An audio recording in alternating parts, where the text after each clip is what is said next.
Hey guys, welcome to Aquatics. Today I have a new video for you guys of how to take care of axolotls. Before we get started, I know it's been a while since I put a video. I'm currently at my new location where I'm staying here in Brooklyn. It's really nice over here. I like it. Way better than how I was living before. Um, Something that I haven't told you guys, I got a new fish. I got a pleco that I really like. Later on in the near future, I'll probably talk about it. But today's video is about how to take care of axolotls. So, hope you guys have an amazing Thanksgiving.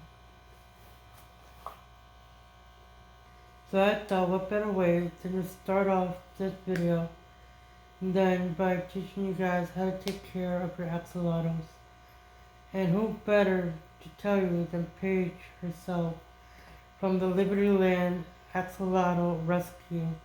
If you guys want to get involved and want to help out, the link will be down in the description. I don't know much about axolotls. I've never owned one before, so please don't ask me how to take care of one.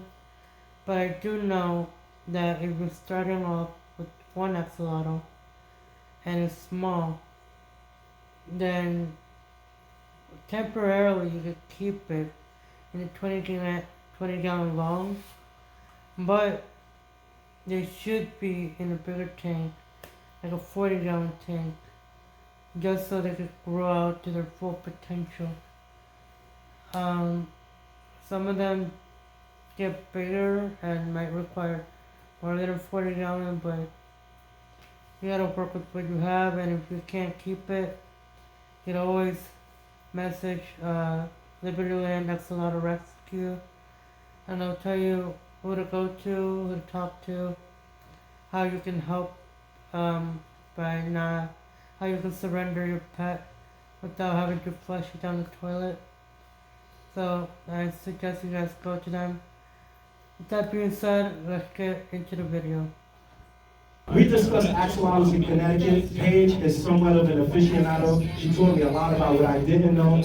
And one of the things about axolotls is a lot of people buy them. They are fish, but there's a lot to know about them before you buy them, like any other animal. One of the things is LIBERTYLAND Axolotl Rescue deals with rescue. And one of the reasons why people buy the animals and they're not familiar how to take care of them. So we discussed this. We did a short video on the YouTube page, and I just had to reach out to Paige to come down here. I was very happy that she came down here. Yeah, look at what else can I say? I want you to come up because they're done for you to get there. I want to make it one piece. Paige McGregor. Mira, ves, era que yo quería una. We can hear you. Hi everyone, my name is Paige. I'm very excited to be here. As Dee mentioned, I came down from Massachusetts, and I am one of the organizers of LIBERTYLAND Axolotl Rescue. We are a foster-based volunteer organization, 501c3. We just received our nonprofit status about a month ago, which is very exciting. And I'm here today to talk to you all about axolotls. So let's dive right in, because I can talk about this like all night, so you're probably gonna have to stop me when we get to like 40 minutes. So axolotls are a type of salamander. A lot of people think that they're newts or they're some type of reptile, but they are actually a type of salamander. Ambystoma mexicanum is the specific species that we deal with at LIBERTYLAND. And they are one of the kind of key characteristics about axolotls that makes them so adorable, so popular, and so kind of unique is the fact that they're neotenic. This means that they never lose their larval features. So this is the kind of fluffy gills. You can see here. They, little newts and salamanders will look very similar, but then they go through the metamorphosis process and they lose their external gills. They usually move up onto land and start breathing air. Axolotls will remain completely aquatic their entire lives. So they will always have their gill stalks and their gill fronds, and they'll always be completely kept underwater. No need for, setting up a kind of half land, half water habitat the way you would with different types of newts or salamanders. They live, a lot of people do not realize that they live up to, 12 to 15 years with really good care. You can get them up to 20 years in some instances. So they are definitely a commitment when you're getting a new pet. They are originally from the wetlands around Mexico City, the valleys there. And they usually like to have a water temperature somewhere between like 60 to 68 degrees Fahrenheit. Something that's a kind of little known fact, or I suppose kind of hotly contested in some areas, is the fact that they can be very social creatures, so you can keep more than one of them together. A lot of people don't realize that that is the case, but as long as they're meeting their basic needs, they're not going to be, attacking each other because they don't have enough food, or they feel like they don't have enough space for themselves. So, as I mentioned, axolotls can be confused with other types of salamanders very frequently. We see this a lot of people, I see on Facebook all the time, people posting a photo. What type of axolotl is this? And it turns out it's a tiger salamander. It's not an axolotl at all. So you can kind of see here, we've got the axolotls here, the adults, and then they're actually called larvae. I know we usually call big fish fry, but they're larvae. You can see the super similar in the larval format.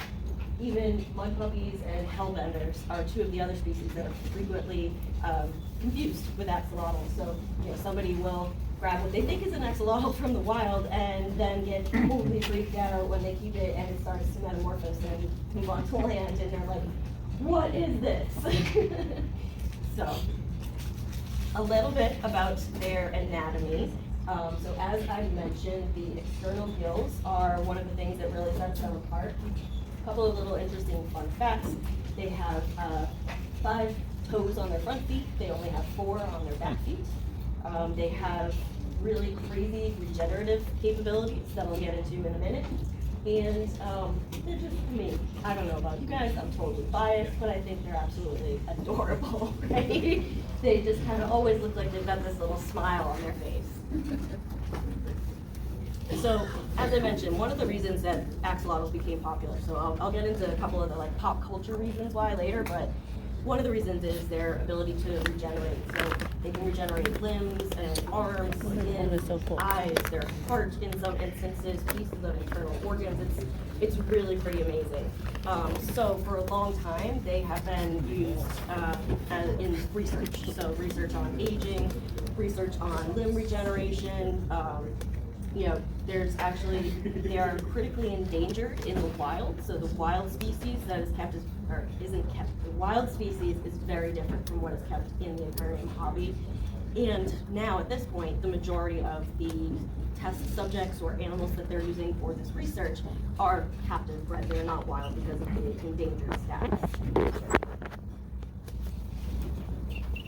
So, like I was saying, a little bit about their regenerative capabilities. They can regenerate complete limbs. I've seen limbs, arms.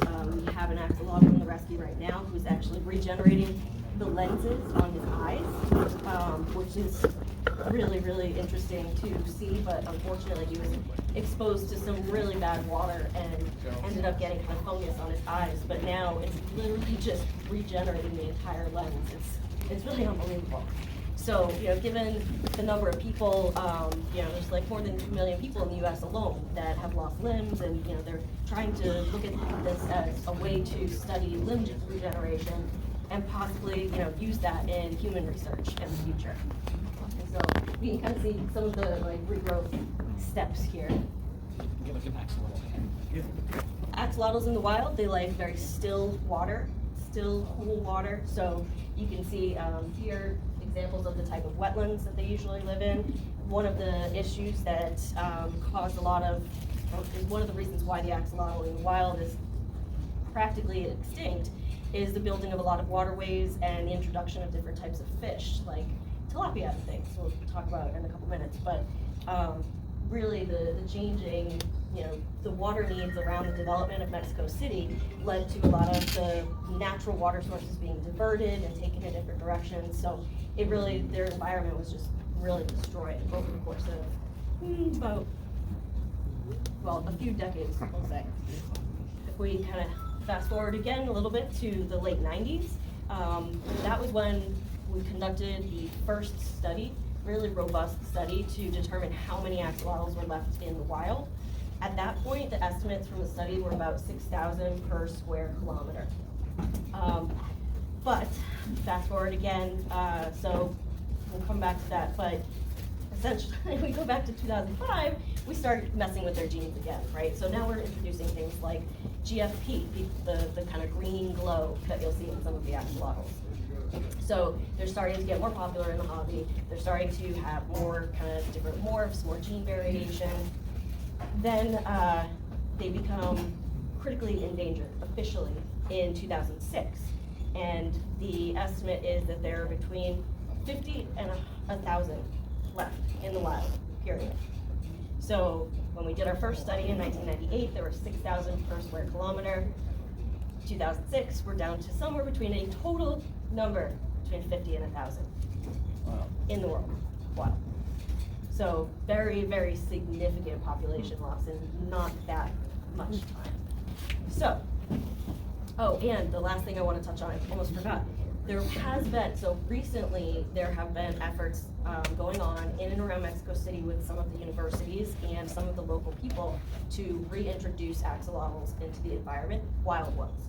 So what they are actually doing is they're going out, they're collecting eggs, they're bringing them into a lab, they're letting them hatch, they're raising them to a certain size so that they will survive in the wild, and then the first successful reintroduction was in 2022. So we're actually trying to rebuild the population in the wild now as well, which is awesome. So there's really two types of axolotls, and I kind of alluded to this earlier. We've got in the wild and we've got in captivity. So in the wild, you know, critically endangered, like we said, maybe as few as 50 or less at this point, unclear. They're dark, they're kind of a brownish green, they usually stay very dark colored. They're considered genetically pure. Obviously, we've done things to the ones that are kept in captivity now. And they live in and around Mexico City, as opposed to those in captivity. They're thriving. They are overpopulated. There's way too many. We have, we have well over 100 at the rescue right now, put it that way. The wild, the leucistic, which is pink with the black eyes, the albinos, which can also look very similar to leucistic as we get into multi-gene morph. Melanoids, which are very, very dark in color. We've got the coppers, which are very popular for probably obvious reasons. They're really, really pretty. The xanthic, the hypomelanistic, and then the GFP. So taking a step sideways for a minute, we talk about GFP. GFP is a green fluorescent protein. So what that is it was extracted from jellyfish, and it was injected into the DNA of axolotls to give them this green glow. So now it has proliferated throughout the DNA pool in captivity. So regardless of what the parents are, if they're captive axolotls, chances are pretty good that you're going to get GFP babies somewhere in your batch at this point. Yeah. Myth number one, and I can't tell you how many times people have asked me about this. Axolotls can survive in a 10-gallon tank and be totally happy. True or false? Yes and no. ¿Puedo poner So, copia well, aquí? I'm not going to say you can't put any animal, keep them in a smaller size container, but some of the risks if you don't upgrade the size of their tank. So these guys pretty much just keep growing. They will slow down in their growth rate over time, but this is one of the reasons why they get so big. I mean, we've seen some, even in captivity, that are 18 inches long. Oh, okay. Yeah, so you think about like some of the cichlids and things, or a goldfish, right? You give them a bigger tank, they get bigger. You give them a bigger tank, they get bigger. So these guys will do that to a certain extent. The downside of keeping them in 10 is you don't know how big they're supposed to get. They can range anywhere from 8 to 18 inches. So if you have them in a 10, you're risking, as they grow, they're gonna have stunted growth. They might have a very short body. It can make them very stressed out. It can make them susceptible to health issues, right? So yes, there are uses for a 10-gallon tank with axolotls, but it should not be their permanent home after they reach a certain size, which is about 4 inches. So what does a proper axolotl setup look like? This is a pretty good example. So glass aquariums, We actually had somebody at one point send us a picture of a reptile enclosure with their application to adopt, thinking that the axolotl was going to be coming out of the water and, you know, like sunning himself like a reptile or a turtle or something. So it's amazing kind of the misconceptions that are out there about what is required to care for these guys. The minimum tank size that we recommend for an adult axolotl is a 20 long. The reason for that, they do swim, they will, you know, they'll go up to the top and take a little gulp of air every now and then.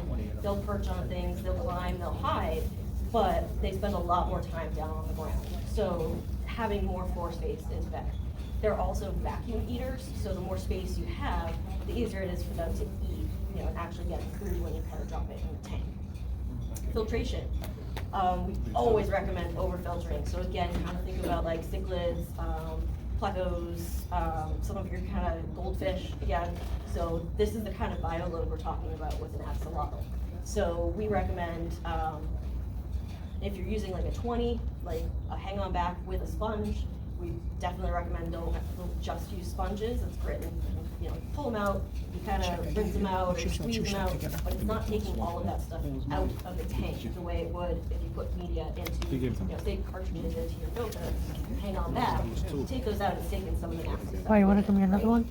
So we recommend double filtration. So if you have a 20 long, filter it for 40 minimum with some kind of combination of hang on back, sponge. Once you get up beyond like a 20 long, so I've got a 33 long with 3 of my girls in it, or 40 breeders are a very, very popular choice for axolotls. Once you get to that level, we recommend like a canister filter. They are very sensitive to flow, so you have to baffle it, and there's, you know, certain steps you have to take to be able to use the canister filter with them, but definitely they're very, very sensitive to their water conditions. So the cleaner you keep the water, the healthier they're gonna be, the easier it is to take care of them. In terms of aeration, granted in the wild, they like still water. These guys in captivity, they like relatively still water, but they need aeration. They need, you know, either the hang-on back is pouring, you know, agitating the water. We always recommend putting in some kind of air stone or, you know, decor that has the bubbler in it, something like that. That essentially provides extra oxygen in the water. So if they do end up with any issues, like, you know, you have a nitrate spike in your tank, or you have an ammonia spike in your tank, first thing that goes are the little floopies on their gills, and it makes it harder for them to breathe. So the more oxygen in the water, the better, just all the time. In terms of decor, they like to, like I mentioned, they like to hide, they like to climb, they like to hang off of things in really weird ways. The biggest thing to keep in mind with decor for them is that it is smooth, because they are, you know, think about salamanders, newts, I mean, fish to an extent with their slime coats. If they get scraped, then they're just open to all kinds of bacteria and infection. And that's when it starts getting difficult, because you have to treat them, help them. It's a it's a turkey baster, and it helps keep the water cleaner longer. In terms of temperature, we always recommend having a thermometer on there because they're super sensitive to temperature. So they really like to be kept between 60 and 68 degrees. I would say like the really sweet spot is like 62 to 64. Depends a little bit on the individual axolotl, and it's also really important to keep the temperature stable. So always having a thermometer. We also recommend having a light, but these guys, they don't have eyelids, right? So they can't get out. This is why you gotta have hides, you gotta have shelters in there, because obviously you need a light so you can go in, you can see them, you can clean up after them and all of that, but they don't have to be forced to have a bright light in their eyes. And, you know, we always recommend just keeping it on for a certain amount of time per day, similar to the way we do with our fish tanks. Then substrate. Substrate takes us to myth number 2. So we recommend a bare bottom tank or extra fine sand, and that's only for axolotls that are already 5 inches or up. So for 5 inches and under, bare bottom tank. And again, this has to do with the way that they eat. They vacuum their food. If you have gravel, sand, anything on the floor of your aquarium, and they're eating off the floor, then some of it is gonna wind up in their mouth. So with the extra fine sand, it doesn't become a big issue, right? Sometimes they suck in a little bit of it, you'll see them pass it, and it doesn't bother them. For all intents and purposes, it does not affect them. When we get into things like rocks, so Toothless. She's about a year and a half old now. She's full grown and she lives in New Hampshire with one of our fosters, who's also one of our board members. And her husband brought Toothless home. She had been living in a 5-gallon tank, so we've already talked tank size, so 5 gallons. You can kind of see from this picture here how high the water level was, so not very high, and kept on gravel. The reason that she was essentially given away was this is one of the axolotls that I mentioned earlier. People sometimes are actively trying to kill these. So the people that owned Toothless actually said, yeah, we don't really want her anymore, so we stopped feeding her, we stopped cleaning her tank, and do you want her? Like, can you just take her?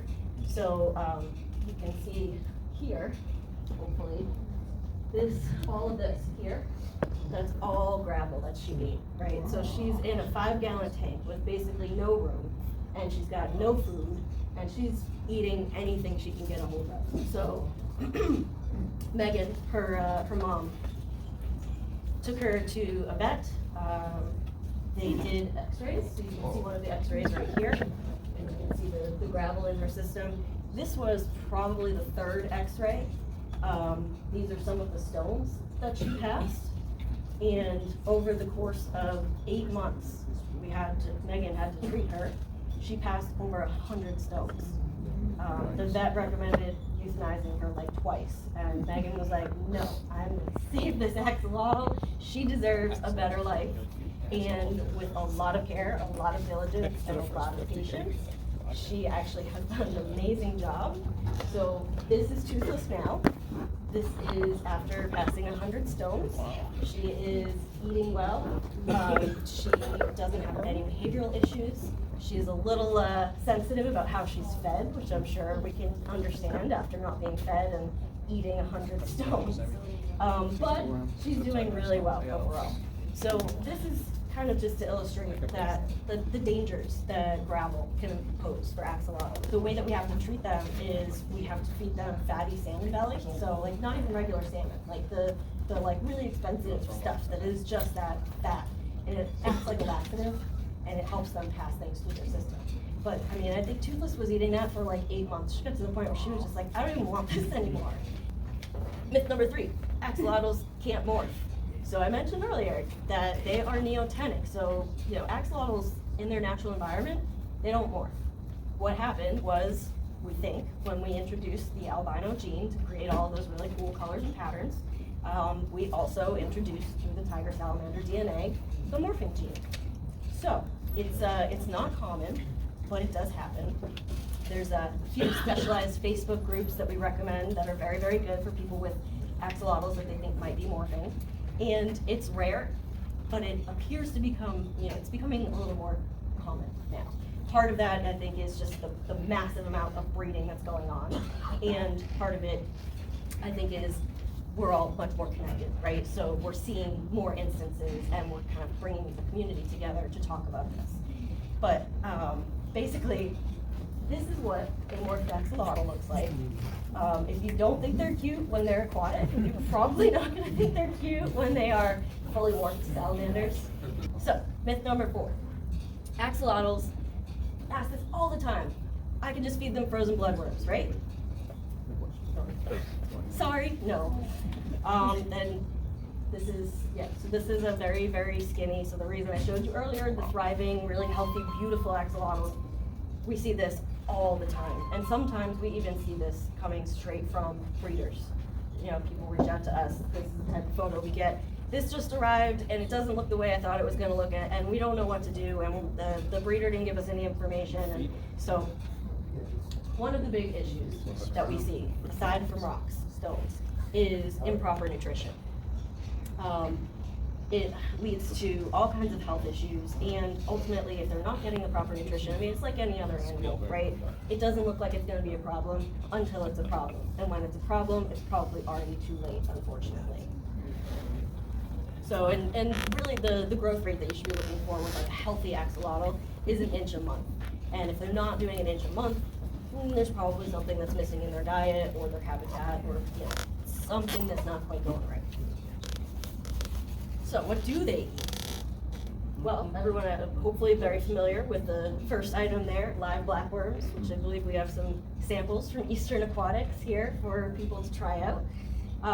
We actually, LIBERTYLAND works pretty closely with Eastern Aquatics and a local Rhode Island-based pet store to source blackworms, because we don't just take in adults. We, for example, a week ago, one of our fosters saw a post on Facebook. A gentleman had somewhere around 35 larval axolotls and said, if somebody doesn't take these in the next couple of hours, I'm gonna flush them. So we take in, we don't take eggs, or if we do take eggs, we cull them humanely. Again, there's enough breeding going on out there. There's more than enough axolotls to go around.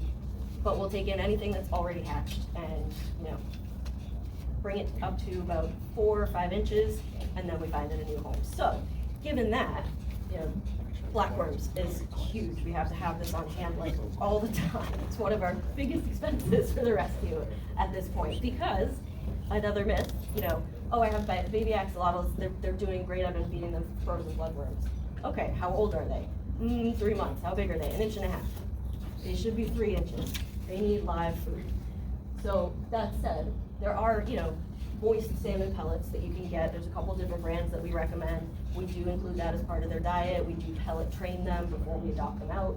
But you can't just give them pellets either. Like, it's just not complete nutrition that they need to really grow and thrive. And one of the things we see a lot, we get these rescues, they come in, they've got like no flukes. We put them on blackworms, we put them on red wigglers, we put them on earthworms, maybe some ghost shrimp as, a snack here and there, and boom, they have big, huge, flowing manes of flukes. It's unbelievable the difference that the nutrition can make. All right, myth number 5, cohabitation. Constantly asked about this. I can put my axolotl in with my goldfish, temperature. They'll be happy, right? Maybe for a little bit. But in our experience, cohabiting your axolotl with virtually any species that is not another axolotl is going to be problematic at some point.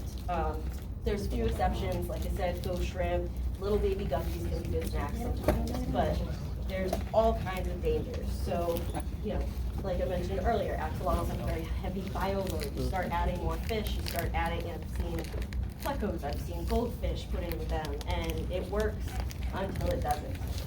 The axolotl tries to eat the fish, the bioload gets way too heavy, the cycle crashes, nitrogen spike, ammonia spike. Some of the most devastating things that we see for axolotls health-wise are nitrogen and ammonia burns. It's one of the things that is incredibly difficult to bring them back from, because their whole system goes into shock. That's a risk. There's health risks. So having fish in with your axolotls, we talked about how important their gills are. If the fish are hungry, if they're not getting what they're looking for, they're gonna go after those little gills. Maybe the tail, or maybe the toes, right? And that not only hurts the axolotl, it stresses them out. And then the bigger the fish, the bigger the bones. We talked about, the problem with gravel. Bones are even worse. Food composition is another issue. So, like I mentioned way back in the beginning, the only time we really see issues with cohabiting multiple axolotls together is if they are not getting enough food or they don't have enough space. So food competition can be, really, really fierce for them. Like, don't put turtles in either, please. It's not good. It might be cute at first, but it's not gonna end well. So, speaking of how sensitive they are on the inside, they are also sensitive on the outside. So, I always get asked right around this point in the presentation, okay, but what do they need in terms of their water parameters? They're relatively flexible, so they can be happy within a certain range, but these are really what we're looking for. We at the rescue actually go 0 to 5, we change water at 10. Some people leave it until it goes to 20. Again, we're more of the why take the risk kind of mindset. But trying to keep the nitrates and the ammonia really low, obviously. The external gills are very sensitive to anything in the water, so like their water needs to be cool, it needs to be treated with something like a C-Chem prime, something that doesn't have aloe in it, because aloe will actually attack their slime coat and can really damage their skin. No aloe. No stress cup. No, we just recommend Prime, super healthy and they look amazing. But for the rest of us, we use, the Prime and make sure. And this is like, we tell all of our adopters, you need an API master test kit because you need to be checking your levels. Like, little test strips are not gonna do it at the kind of level that we need to see to make sure that they're getting what they need. Yes? I have seen them do fine, yeah. So one of the things I'll say about the levels is they're flexible enough that they so if you had a tank with a high GH, for example, if you were like constantly using chemicals and things to try to chase it and get it to a particular level, that's actually worse for the axolotl than just having a slightly higher, like slightly outside the window. So in some instances, for example, like we think about temperature, this is true as well. They do best between 62 and 64, but if you can keep them at 68 and you can't keep them at 64 consistently, it's better to keep them at 68 because it's that consistency. When things start fluctuating up and down, that's when they start having health issues and they start getting really stressed and things like that. Very bien. How often should you be testing the water for a beginner?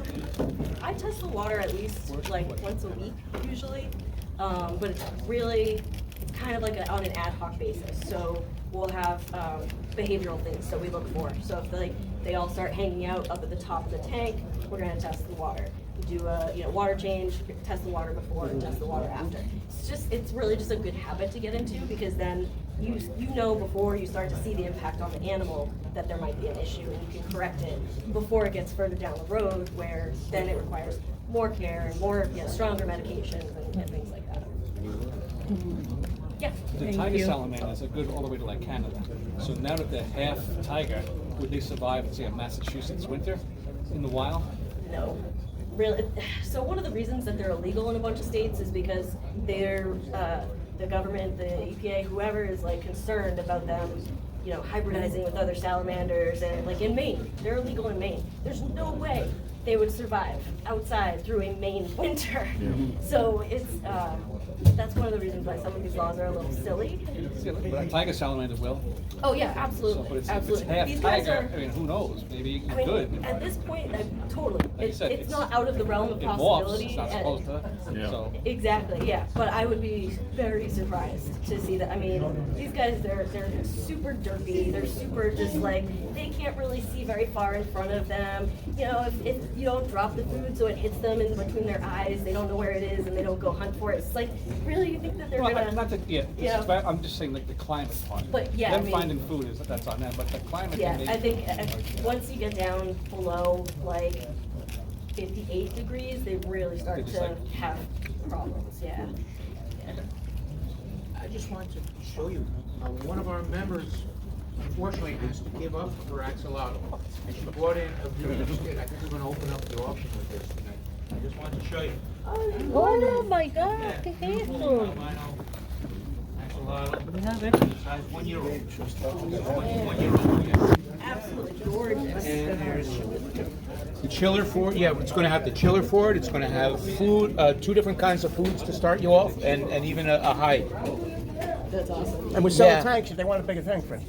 We have some tanks. There's a nice 20 long back here. I know that would be good to start it off. Absolutely, There's a very nice 20 long at the table. They can, I would say that was Y la probably cabeza, no se le ve. it's more common to do like the 9 to 11 range in the aquarium hobby. Oh, mira la cabeza, como un niño, como un bebé. So last little thing that I wanted to touch on are, we talked about some of the common health issues, right? So how do we treat common health issues with axolotls?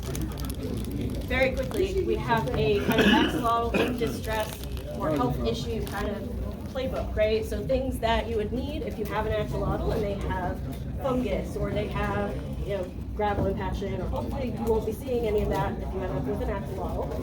But, fungus happens, bacterial infections can happen, things like this. So we recommend everybody put together a little kind of health kit or, tubs. So a lot of times when you hear people talking about axolotls, they talk about tubbing them. That means putting them in a large food grade plastic container with cold primed water That's usually for if they can't be put in a tank yet because it's not cycled. If they need to be treated for fungus, because you cannot put meth glue into your tank and expect the cycle to continue, right? So things like that, we recommend Prazi Pro. That's what we use to deworm them, which we do about every 6 months or whenever one comes into the rescue. And we use things like fatty salmon belly and live blackworms to entice those to eat or are having eating issues. Sometimes they will just decide that they don't want to eat or they don't like worms, and we have to figure out other options. And also things like black tea are some of the kind of simple methods of treating things. Yes? Yeah, are they jumpers? I mean, do they jump out of the tank if They they're the can spot? jump out of the tank, but I will say the only time I've ever had them jump out of the tank is when they're not happy. Again, so like I do keep the tanks I have that are up high don't have covers. The ones that do have like are They would lower. live for a while then, if they jump out of the tank. They Not can, like a yes. regular fish would. It's kind of like a bashir almost. Like, I don't know if you're familiar with those, but like we have one that when they went to capture him at the pet store. So obviously education, we do talks at fish clubs and places like that. We also do like reptile shows and we hand out, I've got business cards and care sheets that have everything you need to know to get started with an axolotl over on the table over there. But to be clear, like we are a nonprofit, we are an animal welfare organization. We're dedicated to captive bred axolotls. We do not breed, we do not take in eggs, we do not sell axolotls. So want to be very clear about what it is that we do. I also wanted to do a little quick, hopefully this works, video. It's one of the rescues I've got right at home right now, having some Eastern Aquatics blackworms.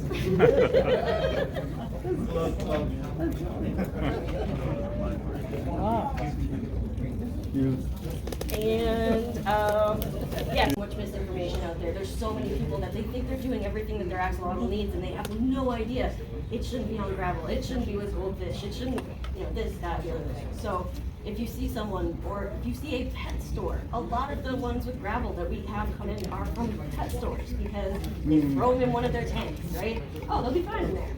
And then, we end up with 13, impacted grass that we have to deal with for months at a time, trying to get them to Report on deal it. with it. I'll get back to you. Also, consider adopting. So if you are interested in axolotl, we do not have anything against breeders, especially ones that are reputable, that know what they're doing. Casual breeding is kind of a different situation, but consider adopting. And also donate if you can, time, anything really. Just even word of mouth is huge for us. So what we are trying to do is connect with other rescues. There are actually some other axolotl rescues throughout the country. We're trying to build a network of them.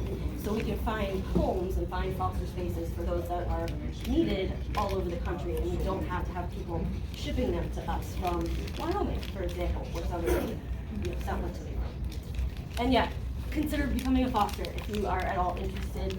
Our website, we've got adoption applications, we've got foster applications. We are always looking for people that are interested, ideally with a little bit of maybe amphibian experience if possible, but we're here to teach people too. So They donate money too? that would be great too. There's a donate button on our website. Nobody's ever refusing money, no problem. And this is what the care sheet looks like. These are some of our adoptables that are available right now. All of our adoptables are on our website, LIBERTYLAND, axolotlrescue.org. So, check us out. Consider, we also, we'll take tanks.